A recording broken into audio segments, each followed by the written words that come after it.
Again, how are you? It's Wednesday and today we're going to get emotional in a uplifting, motivating way. So if you are feeling a bit hump day, slump of the week, don't really know what you're doing, what you're saying, where you're going, all of the questions, this is going to be great for you. I often think about themes in my life, and I don't know why this happens, and maybe there is something cognitively that I am doing where lots of the same things come up again and again. But one of the things that has been with me over the last 24 hours is about how we need to be emotionally connected to things. And this is incredibly powerful if you want a surge of momentum. And in life, sometimes doing the things like already I've had to climb up on a chair with a mop head to get something down from our ceiling because somebody threw one of those like horrible squishy things up there. I fortunately haven't got a luminous green stain on my ceiling. But anyway, and this was all like happening when I was in the shower this morning. And you know when you've got a slightly older kids and you're like, I thought we would be on that moment where, you could, like, I felt like I could go in the shower and that would be fine. Anyway, I am thinking about the activation of emotion.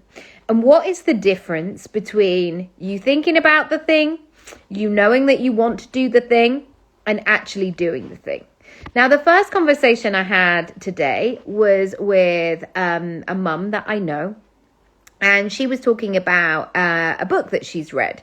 And she was also talking about a couple of other books that just didn't work for her. She didn't connect to. And she's not in the self-development realm, but she uses it a lot for business. And we often have really interesting business chats on the school run.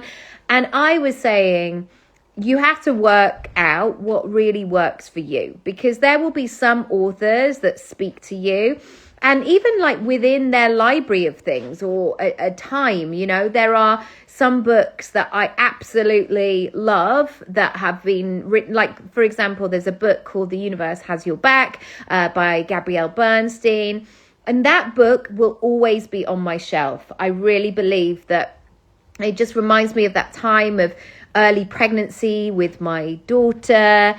And yeah, but then there's other books of hers that I haven't even read yet. So there are definitely seasons, and I'm sure maybe you've been in this situation. There have been certain creators on here, certain businesses where you go through a wave where you really connect with their work.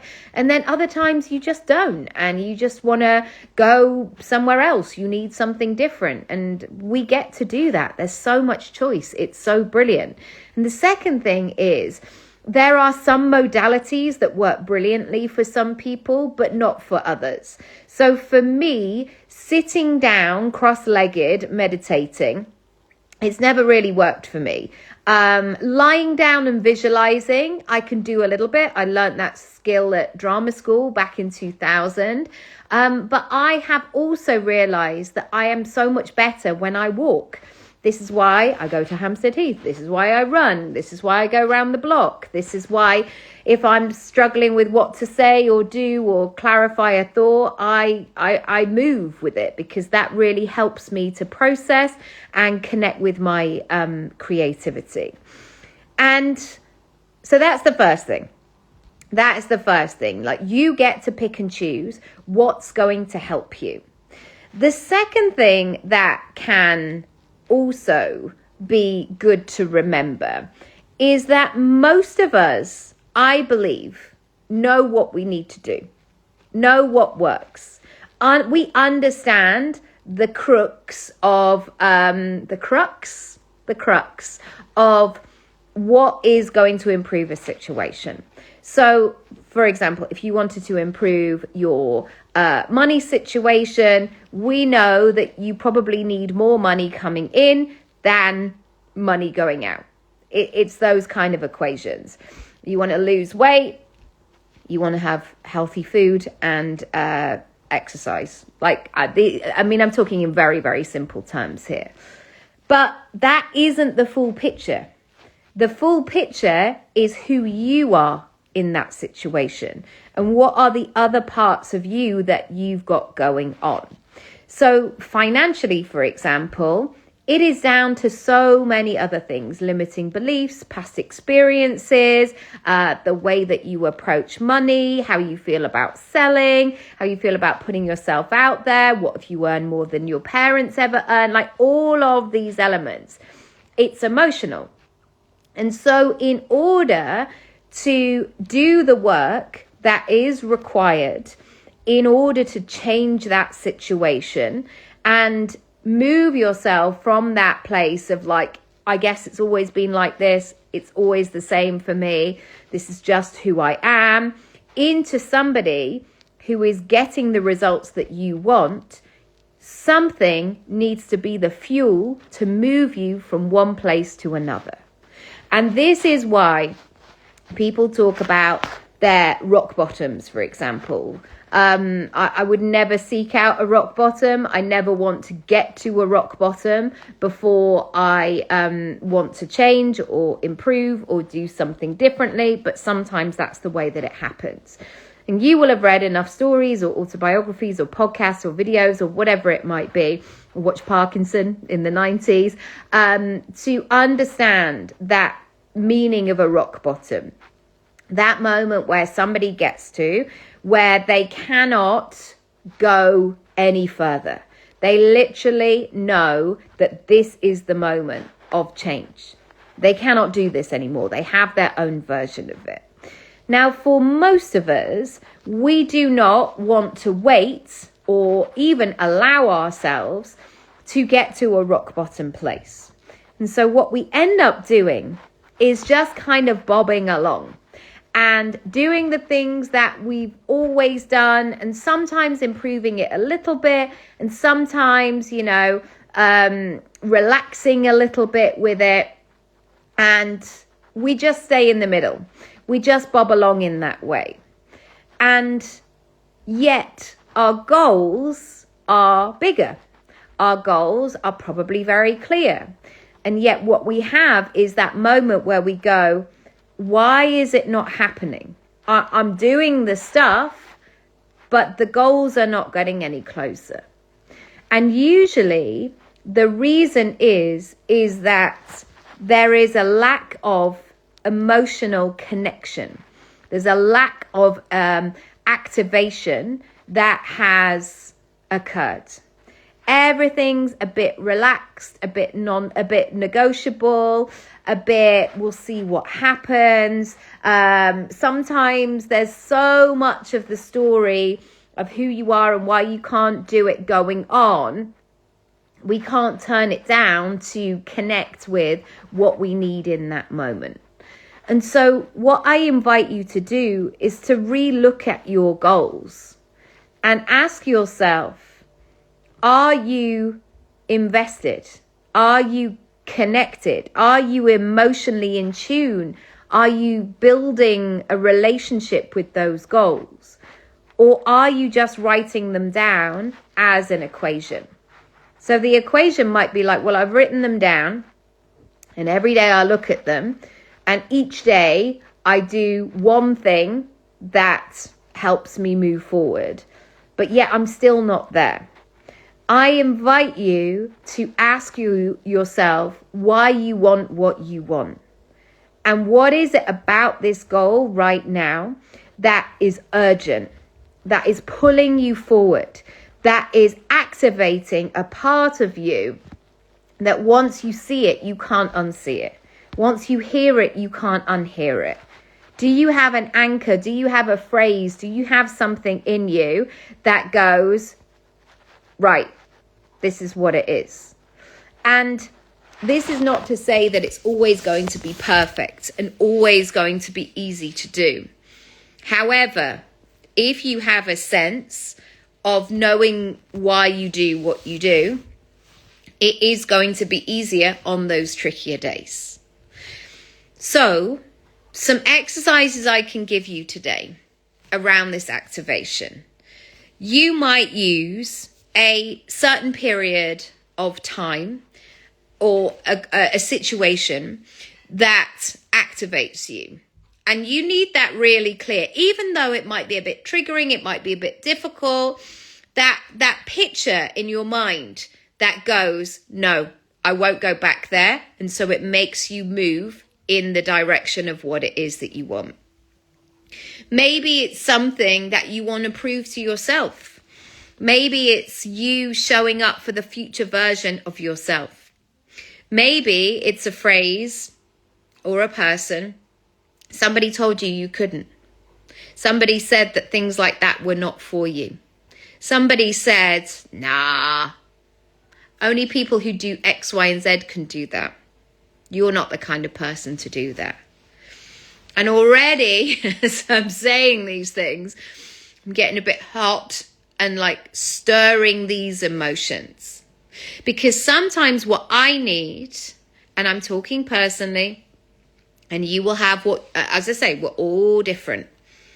For me personally, I can easily and live by and tap into that version of myself that is light, that is joyful, that is playful, that loves a joke, that can be kind, that can be engaged. And also what I need to connect with is that version of myself that was me for most of my childhood. And even though I was a theatre kid, I actually wasn't the loudest in the room. I wasn't the person who was the most popular, who everybody was desperate to be partnered with. I wasn't that person. I was often underestimated. I was often the underdog. And when I got my place at drama school, people would say like, I didn't even know you did acting. Or it came as a shock. Because actually I was one of the first from my town to go and do that thing. And for me personally, I love that underdog moment of being able to just do the stuff and experiment and fail and try again and succeed whilst nobody is watching. And also what I've realized, when you are the underdog, when you're not necessarily the most popular choice or the most expected choice, people will say things to you again and again. And as resilient as I am, sometimes those little pieces, those phrases, they get stored away. And I can pull them out whenever I need to and be like, thank you. That's going to be my fire today. That's going to be the thing that gets me over the line. Finally, before we close, I want to share with you something my son shared with me last night. He was talking about a kid that he knows. And he was talking about what would happen if he got a good report. And I said, oh, right, okay. I didn't know we were talking about reports, right? Okay, what does this mean? And he said, well, his parents have said to him, if he gets a good report, he can have anything he wants. I was like, interesting. I said, tell me more. What does this look and feel like? And he said, well, he's going to get a new room, a new bed, a new wardrobe, brand new clothes to go in the wardrobe. He's going to get a new desk, a new computer, a new computer game console situation. Anything he wants, he's going to get. And I said, how do you feel about that? And I said, if I said you can get anything you want, what would be your list? My son kind of froze. I mean, he wasn't expecting the question, but he was like, he's like, well, I don't really need a new wardrobe because I don't hang my clothes up. I'm like, yeah, that's fair. And he's like, well, and I actually really like my bed. I like it just the way it is. So can I think about it? And I said, yeah, of course you can. Come back to me, thinking, I'm not going to do this like you can have anything you want for the rest of your life because you got a good report. Anyway, on the walk to school this morning, he said to me, I've got it. the thing that I would like to do if I get a good report. I was like, oh, okay, cool. Let me know. He said, I'd like us to go to Pizza Express for dinner on that night. And I was just like, I said, really? That's the thing you want? He was like, yes, I love it. And he immediately went into, and I'm going to have this, and I'm going to have this because I had it last time, but I'm going to change the dessert. And the dessert that I'm going to go for is this. And do you remember when we went with Granddad, and like he had all of these stories? And that was the difference for him. That was the activation. He was emotionally connected with Pizza Express because it's a lovely place to him. He loves the food. He loves what it's all about. And maybe that will have an impact on how his report's going to be. And I would love you to think about that for you. What is activating you? What are the moments that you want to have? So one of the things for me is that when we go away in August for a week, I do not want to think about or do anything for work that whole week. I don't want to create content. I don't want to be on. I literally want to play with my kids, eat and cook nice food, have nice drinks, go to the beach, walk, talk, rest, nap, read, play games. That's all I want to do. And I think what I have been guilty of in the past is being a bit like half open for business. And I really want to just close down things for a week. It's only a week, but just be fully present. And that for me is an activation. That for me will indicate how I use these weeks up until August. And now I've had that activation.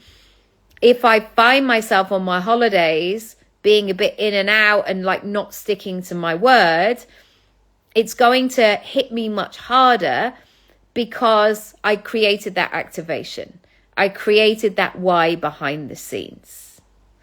I would love to know from you today what landed, what you're going to do, what has come to the surface, and if you too would like to go to Pizza Express. If you are interested in joining the 30 times 30 club, come on over to nickyraby.com/30. It is currently under £20. So you can buy this 30-day experience, which is one email, one video, one exercise for 17 quid. All you need to do is add the word 17 in at checkout and it will deduct. It's usually £27, but I would love you to come and see. And if you're enjoying these kind of conversations and phrases, I think it could really work for you. Have a beautiful day. If you watch this and you think, why am I turning into Nessa? If you think somebody would benefit, please share. And I'll see you tomorrow. Lots of love. Bye.